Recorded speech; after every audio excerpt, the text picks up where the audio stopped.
So guys, for today's video, magluluto tayo ng egg carrot.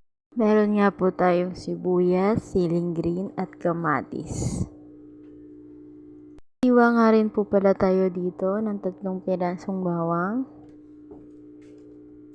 Nagpainit na nga po tayo ng kawali at lagyan natin ng mantika. Inilagay na nga po natin ang ating bawang. At ang ating egg, nilagyan natin ng chicken curry. Na nga rin po natin sa ating kawali yung ating siling green, sibuyas at kamatis. At halu-haluin lang po muna natin ang ating itlog na may chicken curry powder. Konting chicken curry powder lang po at haluin nating mabuti.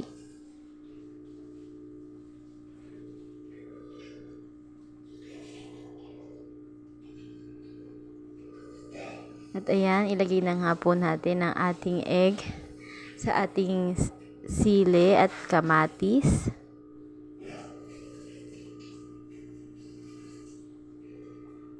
At ayan guys, ready to serve na yan.